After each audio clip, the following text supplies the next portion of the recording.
Har du någonsin tänkt på hur klagande har blivit en så vanlig vana att vi knappt märker det längre? Varje dag finner vi oss själva muttrande om jobbet, räkningarna eller till och med vädret. Men tänk om jag berättade för dig att bakom detta till synes harmlösa beteende finns en djup sanning som direkt påverkar din hälsa, dina känslor och till och med framgången du önskar uppnå. Att klaga är inte bara en ventil, det är en fälla. Och under tiden förblir den sanna kraften i tacksamhet dold för de flesta, väntande på att upptäckas. Varför verkar vissa leva ett liv i tillfredsställelse, medan andra, oavsett hur mycket de försöker, alltid är missnöjda? Svaret kan finnas där man minst anar det. Tacksamhet, så enkel och förbisedd, har kraften att omprogrammera ditt sinne och förändra din verklighet. I den här videon kommer du att lära dig den verkliga skillnaden mellan att klaga och att vara tacksam, och upptäcka hur små förändringar kan ge snabba och djupa belöningar i ditt liv. Om du är trött på att leva fast i missnöjets cykel, förbered dig för en resa av förändring.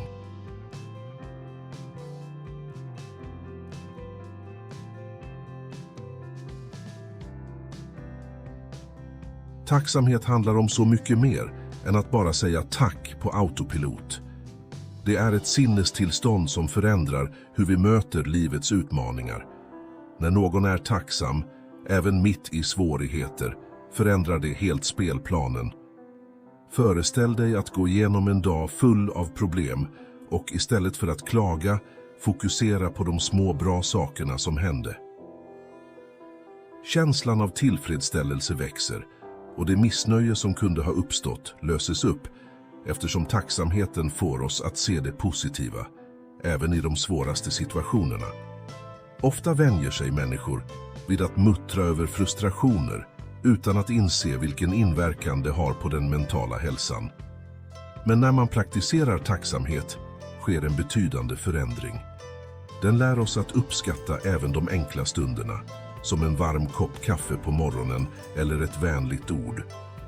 Tacksamhet är som ett motgift mot vanan att gnälla, och gradvis befriar den oss från ständigt klagande, vilket skapar ett lättare och mer balanserat perspektiv inför livets motgångar. Att praktisera tacksamhet dagligen är en kraftfull övning. Ett enkelt tips är att börja med en tacksamhetsdagbok, där man varje kväll skriver ner något man är tacksam för den dagen, hur litet det än må vara. Så småningom bygger denna praxis en mentalitet som fokuserar på vad vi har, istället för att klaga över vad som saknas. På så sätt öppnar vi upp för att se vad som verkligen är viktigt och lämnar missnöje och klagande bakom oss. Vanan att klaga kan verka harmlös, men den påverkar livet på oväntade sätt. Vem har inte gått igenom en period där det verkade omöjligt att inte muttra om allt?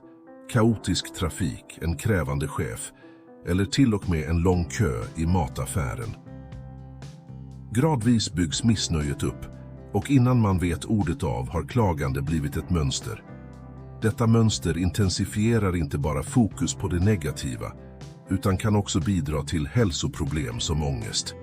Ett klassiskt exempel är någon som, utan att märka det, börjar dagen med att gnälla och slutar utmattad. Inte på grund av aktiviteterna, utan på grund av den konstanta känslan av att ingenting är bra. Att klaga går utöver att bara ventilera. När man klagar börjar hjärnan kretsa kring detta missnöje, vilket skapar en ond cirkel.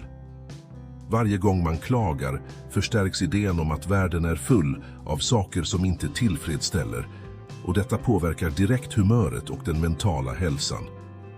Man börjar se allt genom en lins av negativitet, vilket gör det svårt att ens se de små sakerna man kunde vara tacksam för.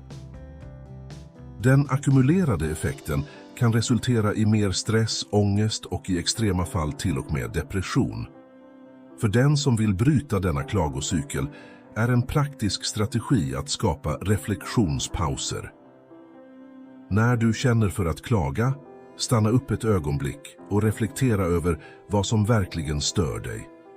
Är detta skäl något som förtjänar så mycket uppmärksamhet? Små stunder av självanalys hjälper till att omdirigera fokus och förhindra att missnöje tar över dagen. Gradvis kan byte av klagande mot tacksamhet helt förändra sättet du ser på världen.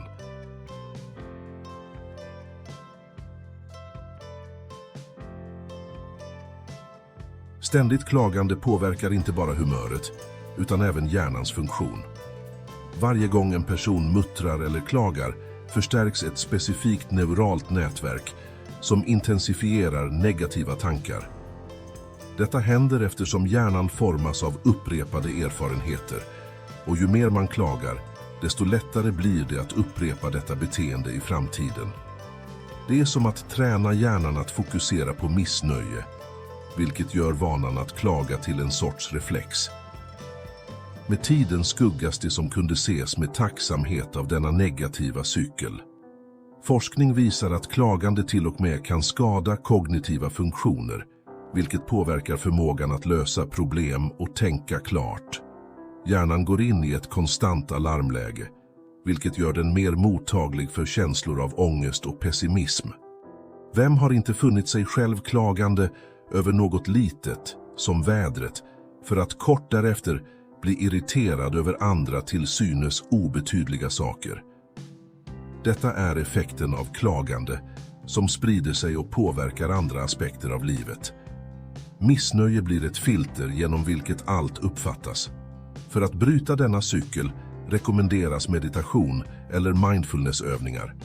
När sinnet är tränat att fokusera på nuet kan det lättare avvika från återkommande negativa tankar. Detta hjälper till att odla en mer balanserad uppfattning där tacksamhet har utrymme att blomstra. Istället för att mata klagomål kan träning av hjärnan att värdesätta det goda vara nyckeln till ett mer tillfredsställande och fulländat liv. Både biblisk visdom och antik filosofi visar att tankens kraft är grundläggande för hur vi lever våra liv. I Ordspråksboken finns påståendet "som en man tänker i sitt hjärta, så är han". En reflektion över hur våra tankar formar vår verklighet. Om en person lever klagande tenderar de att dra till sig fler situationer som föder detta missnöje. Det är också vad den romerske filosofen Cicero sa, som trodde att tacksamhet inte bara är den största av dygder, utan modern till alla andra.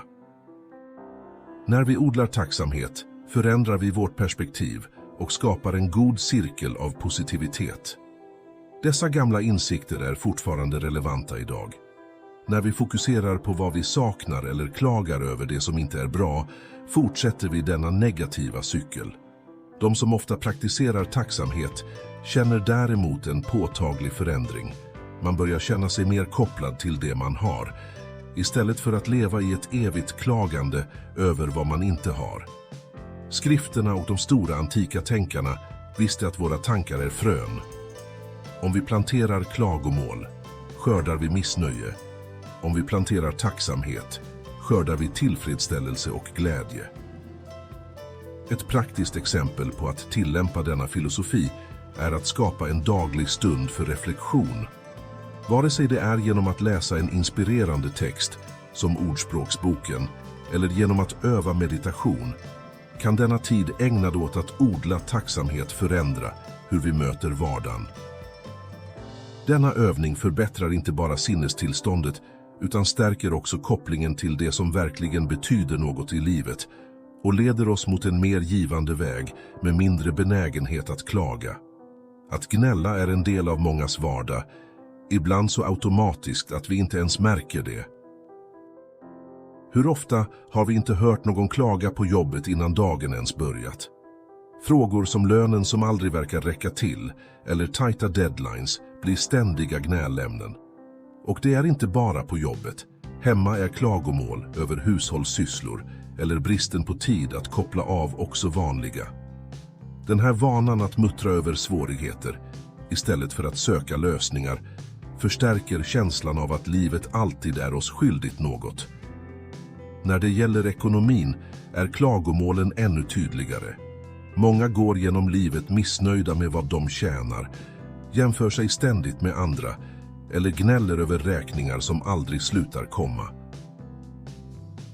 Att fokusera på detta missnöje gör att man slutar uppskatta det man har och skapar en konstant känsla av brist.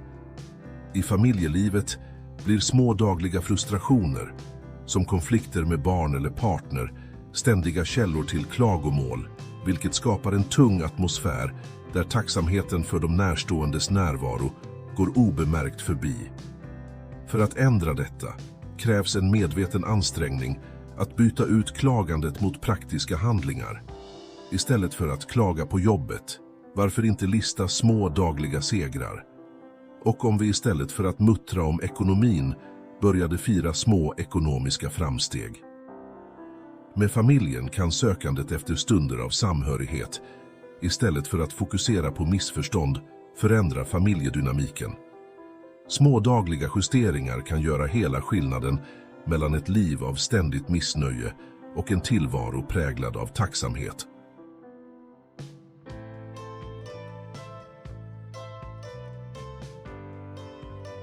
Övergången från klagande till tacksamhet är enklare än det verkar, även om det kräver en medveten ansträngning. När vi skiftar fokus till det vi har, istället för att koncentrera oss på vad som saknas, märker vi en betydande förändring i hur vi ser på världen. Små saker, som en solig dag eller en fika med vänner, börjar uppskattas. Istället för att gnälla över trafiken kan vi till exempel använda den tiden till att lyssna på en bra podd eller reflektera över dagens prestationer. Detta fokusskifte öppnar upp för tillfredsställelse. Att anta tacksamhet som daglig praxis betyder inte att ignorera problem, utan snarare att möta dem med ett nytt perspektiv. När man slutar muttra över vad som är fel och börjar erkänna vad som är rätt, inser man att det finns mycket mer att vara tacksam för. Denna förändring kan tillämpas på alla områden i livet. På jobbet till exempel, istället för att klaga på svårigheter, kan erkännandet att ha ett jobb redan är en välsignelse förändra hur man ser på vardagen. Små förändringar i perception gör stor skillnad. Kraften i denna förändring är inom räckhåll för alla.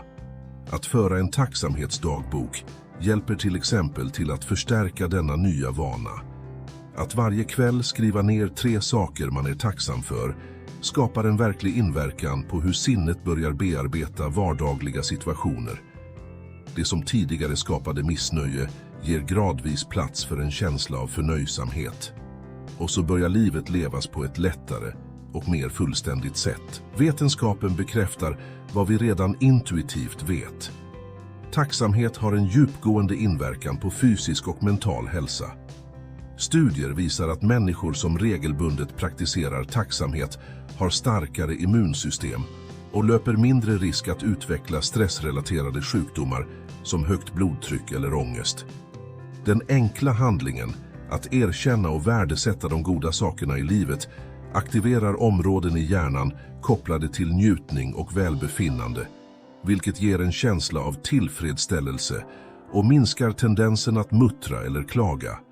Förutom att förbättra den fysiska hälsan förändrar tacksamhet också den mentala hälsan.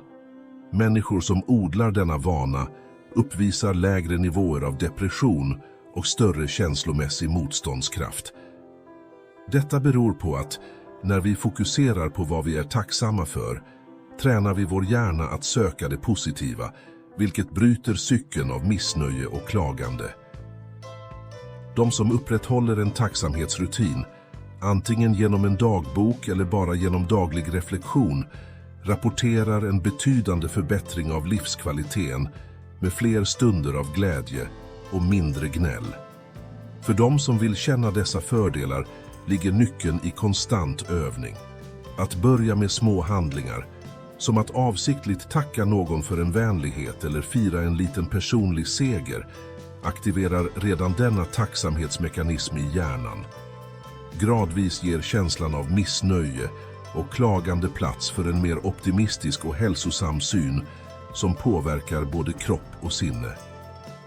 Denna förändring är verkligen en kraftfull belöning tillgänglig för alla som bestämmer sig för att göra denna enkla men djupa justering i livet.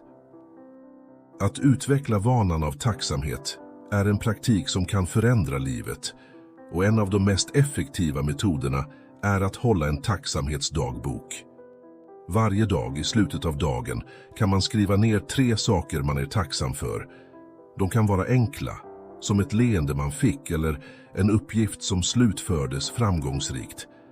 Denna övning skapar inte bara ett ögonblick av reflektion, utan omkonditionerar också sinnet att värdesätta det som verkligen betyder något. Med tiden förlorar klagandet sin kraft, eftersom tillfredsställelsen med de små sakerna tar dess plats. Andra metoder hjälper också till att stärka denna vana. Till exempel att uttrycka tacksamhet direkt till någon, antingen genom ett meddelande eller personligen, skapar starkare band och förbättrar humöret för båda. I arbetsmiljön, istället för att muttra om svårigheter, kan erkännande av kollegors bidrag stärka lagandan och skapa en lättare atmosfär. Dessa gester, även om de verkar enkla, har en djupgående inverkan på det känslomässiga välbefinnandet och hur relationer byggs. De som vill gå längre kan också praktisera tacksamhetsmeditation, en övning där man ägnar några minuter av dagen åt att fokusera på det som är positivt. Denna praxis kan göras vid uppvaknandet, vilket sätter en positiv ton för dagen, eller innan man går och lägger sig, reflekterande över vad som gick bra. Med tiden formar denna rutin hur man ser på världen och ersätter missnöje och klagande med en mer givande och hoppfull världsbild. Nu när du har upptäckt hur tacksamhet helt kan förändra ditt liv, är frågan: är du redo att överge klagandets cykel och börja leva med mer tillfredsställelse? Kunskapen du har fått här är inte något som bara ska stanna i teorin. Den har potential att förändra varje aspekt av din vardag, från dina personliga relationer till din hälsa och ditt välbefinnande. Förändringen börjar med ett enkelt val: att fokusera på det goda du har, istället för att muttra över vad som saknas. Så, vad kommer du att göra idag för att tillämpa denna lärdom? Varför inte börja nu genom att lista 3 saker du är tacksam för? Hur tror du att ditt liv kan förbättras om du slutar klaga och börjar värdesätta det som verkligen betyder något? Makten ligger i dina händer. För att komplettera detta innehåll rekommenderar jag att du tittar på kanalens video som handlar om 7 av Buddhas lärdomar för att kunna agera som om ingenting kunde beröra dig. Den visas i slutskärmen. Och glöm inte, för att fortsätta lära dig om hur du kan ta in mer tacksamhet och mindre klagande i ditt liv, prenumerera på kanalen och aktivera notiser. Tills nästa video.